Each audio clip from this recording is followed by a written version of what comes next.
The first thing she said to me wasn't "Happy birthday." She looked straight into my eyes, smiled as if we had already met, and quietly said, "I've known your husband for 10 years." The room didn't stop moving. People were still laughing. Someone was lighting the candles on my cake. A glass shattered somewhere near the kitchen, and everyone turned toward the noise. Everyone except me. Because all I could hear was that single sentence repeating in my head. "I've known your husband for 10 years. I stared at the woman standing in my doorway. She wasn't dressed for a party. She wore a dark blue coat despite the warm spring evening, held a small white envelope in one hand, and looked strangely calm, as if she'd rehearsed this moment hundreds of times. I opened my mouth to speak. Nothing came out. Then she glanced past me. Her eyes met my husband's, and for the first time that evening, he looked terrified. What exactly had just walked into my birthday party? My name is Emily Carter. I'm 36 years old, a graphic designer, hopelessly organized, and the kind of person who labels storage boxes in the garage. People joke that I plan everything. Maybe they're right. I planned birthdays 6 months ahead, family vacations a year in advance. Even grocery lists had color codes. My husband Daniel used to laugh and call me the CEO of our lives. It wasn't an insult, it was affection, or at least I believed it was. We had been married for 11 years, together for almost 13. No children, not because we didn't want them, but because life had a habit of postponing our plans. There was always another promotion, another move, another reason to wait. Eventually, waiting became normal. It hurt less if neither of us talked about it. Daniel compensated by becoming the world's most attentive husband. Every Friday he brought flowers. Every Sunday morning he made pancakes. Every birthday he insisted on planning at least one surprise. This year he'd rented a small lakeside house outside the city. Nothing extravagant, just close friends, family, music, good food, and one evening where nobody checked work emails. It was exactly the kind of birthday I wanted. Or so I thought. If someone had told me that by the end of the night I would question everything I believed about my marriage, I would have laughed. Because that's the strange thing about betrayal. It almost always begins inside an ordinary day. But was this really betrayal? The party had started perfectly. My younger sister Rachel arrived first. She hugged me too tightly, nearly spilling the wine she'd brought. Rachel had a gift for speaking before thinking. She'd been divorced twice before turning 35 and believed every husband eventually lied. She loved Daniel. She also distrusted him. "I still think he's too perfect," she whispered while helping me arrange desserts. "No one's that nice all the time." I rolled my eyes. "You're projecting." She shrugged. "Maybe." Then she smiled. "But if he ever cheats on you, I'll bury him myself." We laughed. At the time it sounded ridiculous. Later, those words would echo differently. Could Rachel have sensed something I couldn't? Daniel spent most of the evening moving between guests, refilling drinks and telling embarrassing stories about me. Everyone adored him. Even my father, who disliked almost everyone, once admitted Daniel was probably the only decent man left. My mother kept taking photos. Friends argued over board games. Music drifted from the speakers. The house felt warm, safe, comfortable. Exactly the kind of evening that makes you forget bad things can happen. Then the doorbell rang. I remember checking the clock. 8:17 p.m. Such an ordinary detail. Funny how your brain preserves useless information when your life changes forever. "I'll get it," I said. I expected another neighbor, maybe someone who'd gotten lost. Instead, she stood there, mid-40s, elegant, no makeup except red lipstick, gray streaks in dark hair, calm eyes, not nervous, not emotional, almost prepared. I'm looking for Emily, she said. I'm Emily. She nodded once, then delivered the sentence that split my world in half. I've known your husband for 10 years. No introduction, no explanation, just those words. Before I could respond, she added quietly, I think we should talk. Why did she seem so certain I'd let her inside? I turned toward the living room. Daniel had just noticed her. His smile disappeared. Not gradually, instantly. His shoulders stiffened. The bottle he was holding slipped slightly in his hand before he caught it. It happened in less than a second. Most people would have missed it. I didn't. After 11 years of marriage, I knew every expression on his face. Or so I believed. This one, I'd never seen before. Fear. Pure fear. Rachel noticed too. She leaned toward me. Who is she? I don't know. Daniel crossed the room faster than I'd ever seen him move. He stopped several feet away from the woman. Neither of them spoke. For nearly 5 seconds. It felt like forever.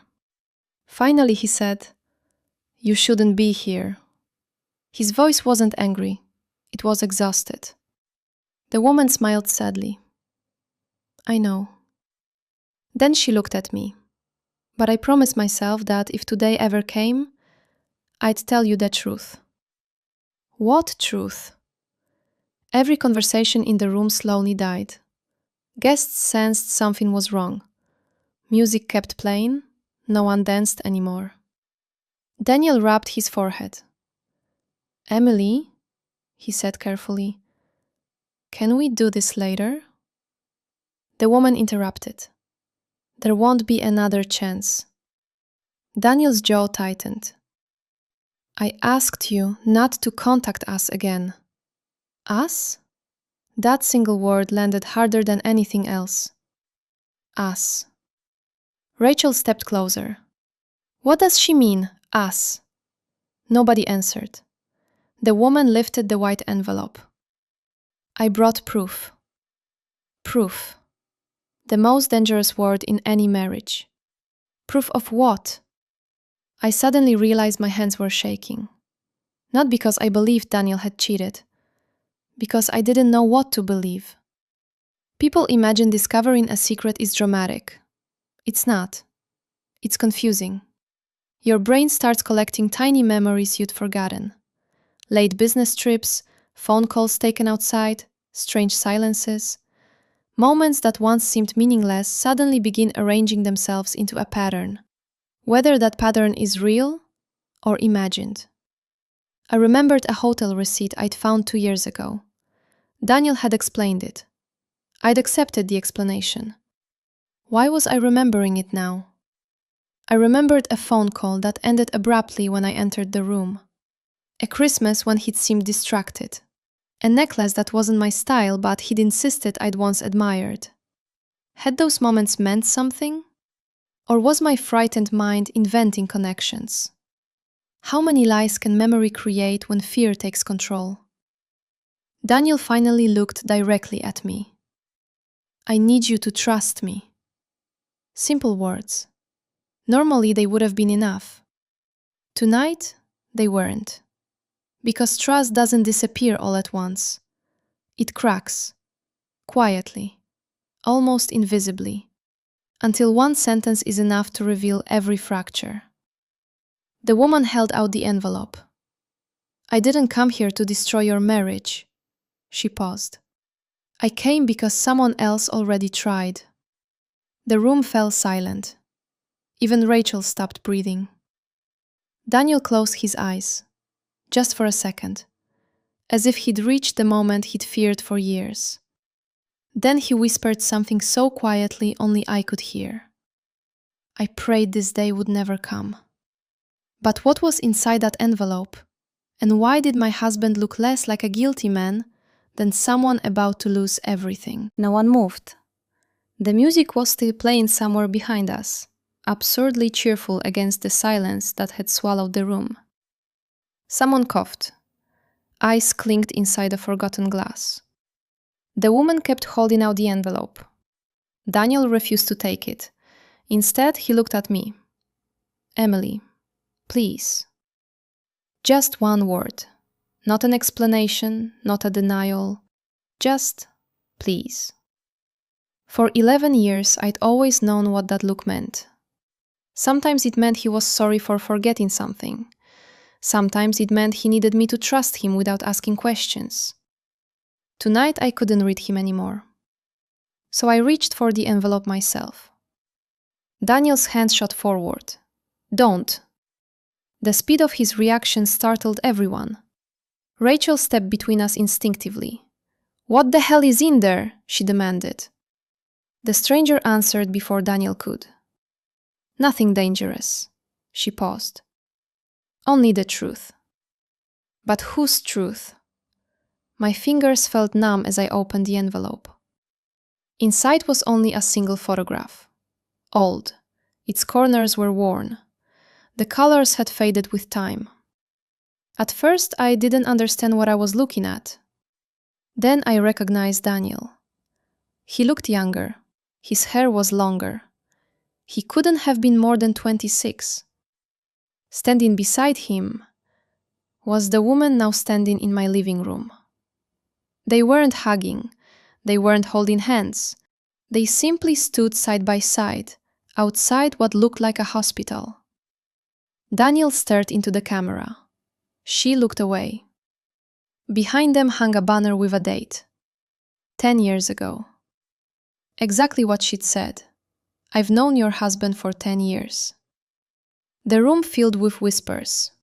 Rachel grabbed the picture from my hands. Oh my God, she looked at Daniel. You lied. Daniel shook his head. No. Then explain it. I can't. Not I won't. I can't. Why couldn't he? The stranger introduced herself at last. My name is Claire. Her voice never rose. She spoke with the calmness of someone who had carried a heavy burden for years. I know what this looks like. Rachel laughed bitterly. No, I don't think you do. Claire ignored her. She kept looking at me. I didn't come here because I wanted revenge. I don't even know you, I said. I know. Then why today? She hesitated. For the first time, uncertainty crossed her face. Because today is the last day I could stay silent. Last day? What did that mean? Daniel suddenly walked toward the window, rubbing both hands across his face. He looked exhausted, not guilty, not angry, just defeated. I had never seen him like that. I told you this would happen, Claire said quietly. Daniel didn't answer. You promised. Still nothing. Promised what? Rachel folded her arms. Either somebody starts talking or I'm calling the police. Claire looked genuinely confused. The police? What else should I think? Claire sighed. No crime was committed. Her answer only created more questions. If there was no crime, why had Daniel hidden her for a decade? Guests began making excuses. Emily's cousin suddenly remembered she had an early meeting. A neighbor quietly collected his jacket. Within 10 minutes, half the party had disappeared. No one wanted to stay in someone else's family disaster. My mother hugged me without saying anything. My father glared at Daniel. If you've heard my daughter... Daniel met his eyes. I never wanted this. Dad stepped closer. But you expected it. Daniel didn't answer. That silence sounded almost like a confession. Was silence sometimes worse than lying? After the last guest left, only 6 of us remained. Me, Daniel, Rachel, my parents, Claire. The birthday decorations suddenly looked ridiculous. Golden balloons floated near the ceiling. The untouched cake still waited on the table. 36 candles had melted into crooked little towers of wax. Only an hour earlier, I'd been excited to make a wish. Now I couldn't even remember what I'd wished for. Rachel broke the silence. Start from the beginning. Claire nodded. I met Daniel 10 years ago. My stomach tightened. We volunteered at the same hospital. Hospital? That wasn't what I expected. He helped people there every Saturday. I looked at Daniel. You volunteered? He nodded once. I used to. You never told me. I know. Another secret. Small, harmless, yet somehow painful. How many harmless secrets does it take before trust begins to disappear? Claire continued. We became friends. Rachel rolled her eyes. They always become friends. Claire ignored the interruption. We weren't having an affair. Daniel immediately looked at me. She's telling the truth. I wanted desperately to believe him. But wasn't that exactly what every guilty husband would say? Claire reached into her handbag again. Daniel visibly froze. Another envelope. This one thicker. Rachel whispered, There's more.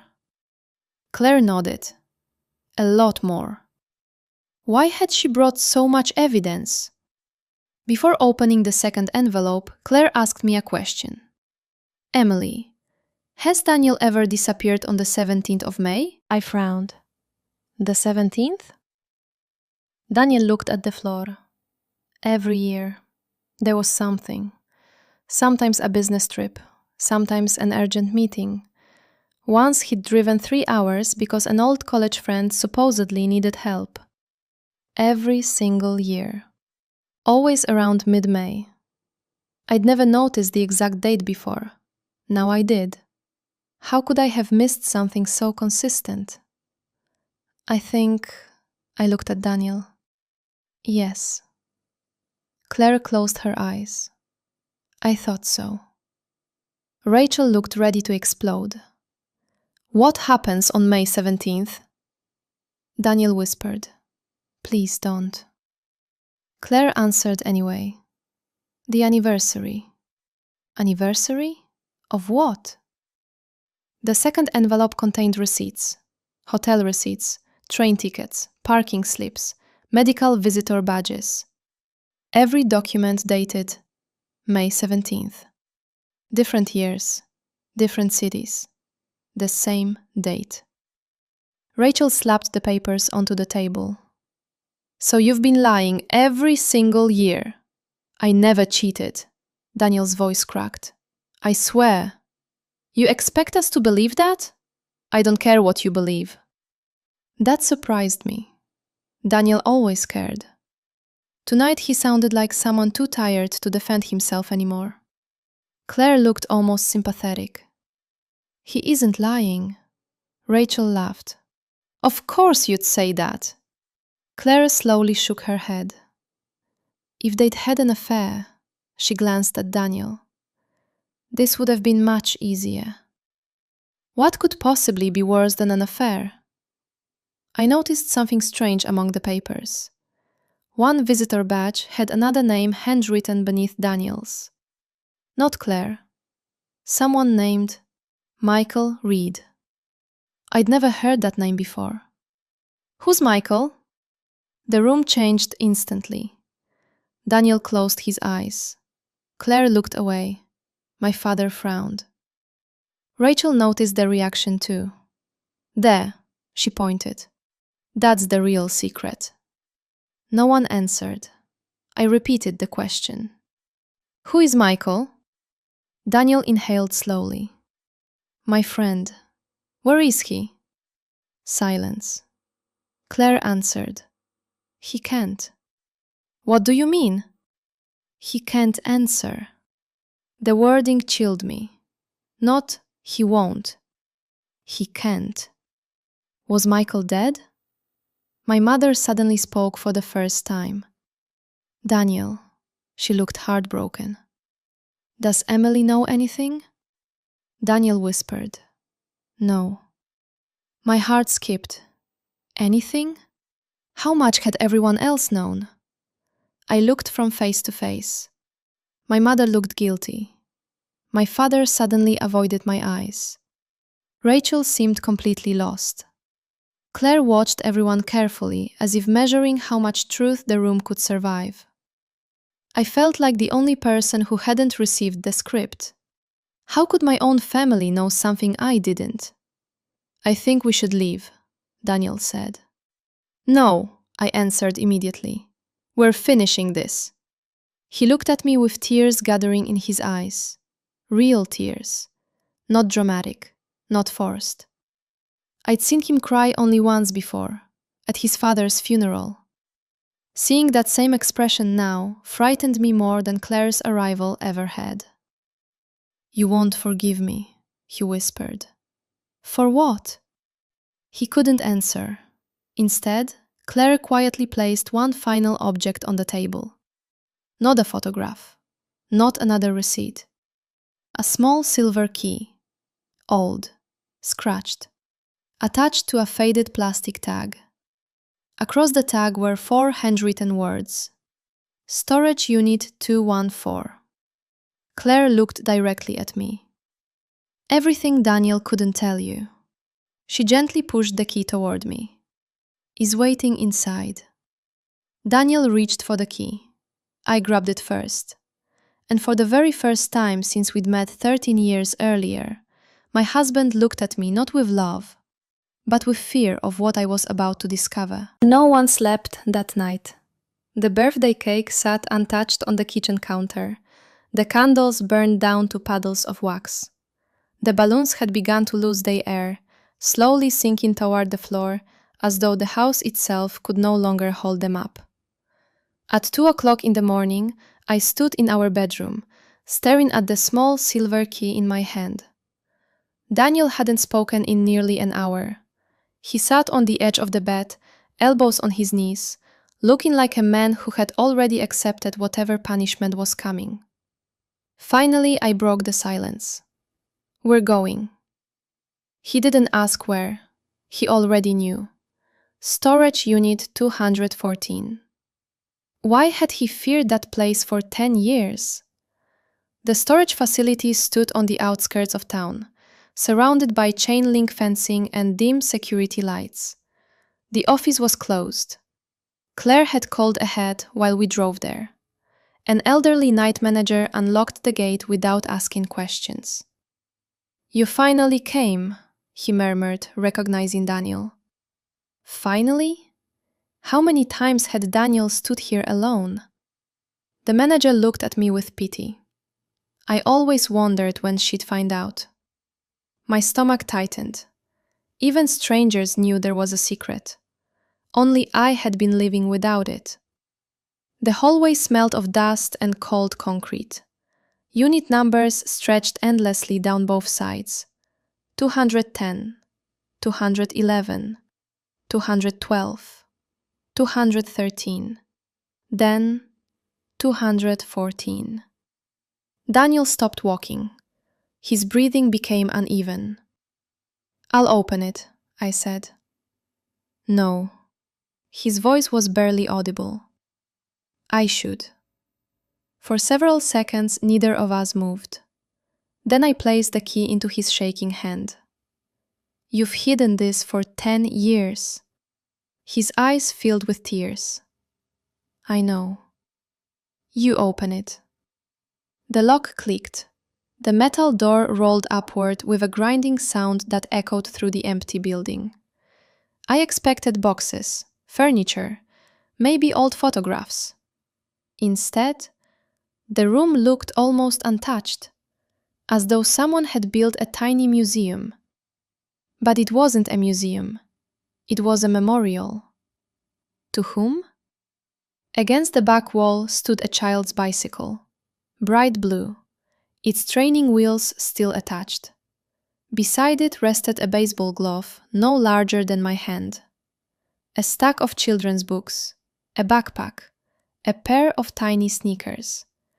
Everything carefully arranged, everything perfectly clean, everything belonging to the same child. I turned slowly toward Daniel. My voice barely worked. "Whose things are these?" He covered his face. Claire answered. "They belonged to Michael's son." I frowned. "You said Michael was your friend." "He was." "So where's his son?" No one answered.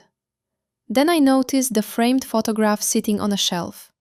Daniel, Claire, a smiling man I'd never met, and between them, a little boy, 6 years old, laughing. Why had Daniel never told me this child existed? Daniel picked up the photograph with trembling hands. His name was Noah. The words seemed to cost him everything. He loved dinosaurs. A sad smile crossed Daniel's face.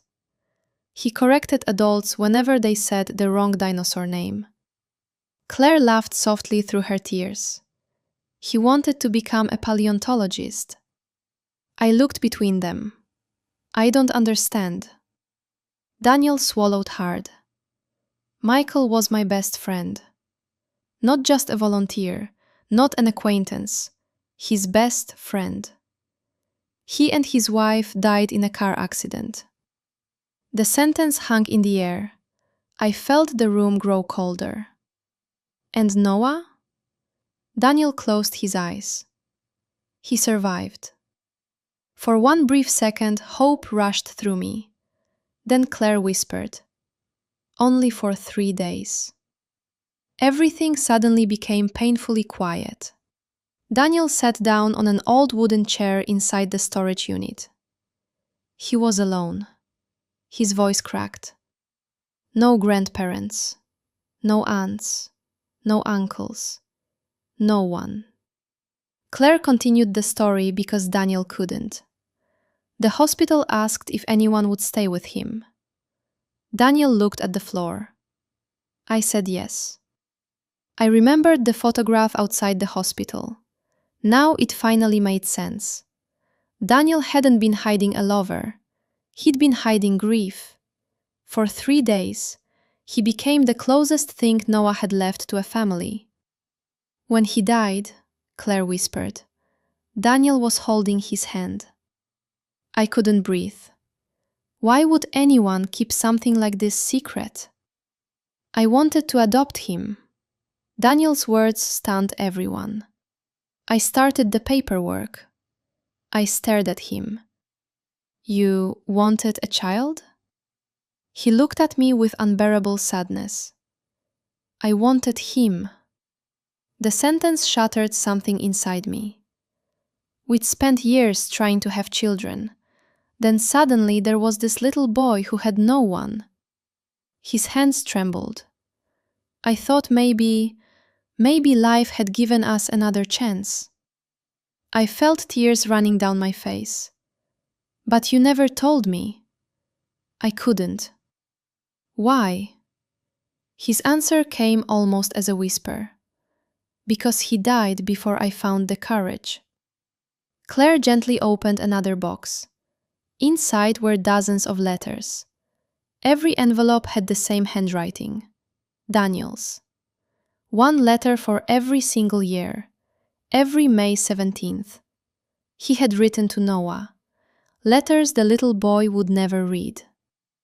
I kept talking to him, Daniel admitted. I told him about promotions, about our house, about your birthdays, about our dog, about everything. My heart ached. You wrote to him for 10 years? He nodded. I couldn't stop. Every business trip, every mysterious hotel receipt, every unexplained disappearance. He hadn't been meeting another woman. He had been sitting alone in this storage unit, reading letters aloud to a child who was gone. Rachel began crying before anyone else. She walked over to Daniel. "I accused you. You had every reason. I called you a liar." "I was." He looked at me. "I lied every year." He wasn't wrong. Even when the reason is heartbreaking, a lie remains a lie. That was his weakness, not infidelity, cowardice. He had convinced himself he was protecting me. Instead, he'd built 10 years of silence. I looked at Claire. "Why today?" She smiled sadly. "Because I'm moving overseas tomorrow." She glanced around the room. "I've been paying for this storage unit every month." I blinked. "You?" She nodded. "Daniel always tried to reimburse me." "I never let him." She looked at the bicycle. "I promised Michael I'd make sure Noah was never forgotten." She turned back to me. "But I couldn't keep that promise anymore." "So you needed me to know." She smiled. "I needed someone else to remember him." I walked deeper into the unit. On the far wall hung a child's drawing. 3 stick figures, one taller than the others. Written in crooked letters beneath them were the words, "My family." The tallest figure was labeled, Dan. I covered my mouth. The drawing had been made before Noah died. To him, Daniel had already become family. No wonder he carried that loss like a second heartbeat. I walked back toward my husband. He didn't stand. He didn't defend himself. He simply waited. "I was afraid," he confessed. "Afraid that if I told you, you'd think I loved someone else's child more than the family we never had." His voice broke completely. I was ashamed that I couldn't let him go. I knelt beside him. "You should have trusted me." "I know." "We could have carried this together." "I know." "You made yourself grieve alone." He nodded. I thought that was my punishment. For several moments, neither of us spoke. Then I picked up the first letter from the box. "May I?" Daniel nodded. I opened it carefully. It began with only one sentence. "Happy birthday, buddy. Emily baked your favorite chocolate cake today, even though she never knew it was your favorite." I stopped reading. My birthday. Every year. Without realizing it, I'd been baking the same chocolate cake Daniel once shared with Noah in the hospital. Not because Daniel asked, simply because it had always been my favorite. Somehow, that small coincidence had become part of his yearly ritual. Our lives had been connected to Noah all along. I just never knew. 3 months later, Storage Unit 214 no longer existed. We donated Noah's toys to a children's hospital. His books went to a local library. His bicycle found a new owner, a little boy who laughed exactly the way Noah did in the photographs. But we kept 3 things: the drawing, the first letter, and the baseball glove. Not because we wanted to stay trapped in grief, because remembering someone isn't the same as refusing to move forward. Sometimes love leaves no photographs on your walls, no stories at family dinners, no names anyone else remembers. But it still changes who you become. Daniel finally learned that grief shared is lighter than grief hidden. And I learned that trust isn't broken only by betrayal. Sometimes it is broken by silence. As for Claire, before boarding her flight, she hugged us both and said, "Now Noah belongs to all of us." She was right, because the stranger who walked into my birthday party hadn't come to steal my husband. She came to return the part of him he'd buried alive 10 years earlier. And if you had been standing in my place that night, would you have forgiven him for the lie, knowing it was born from love rather than betrayal? Let us know what you think in the comments.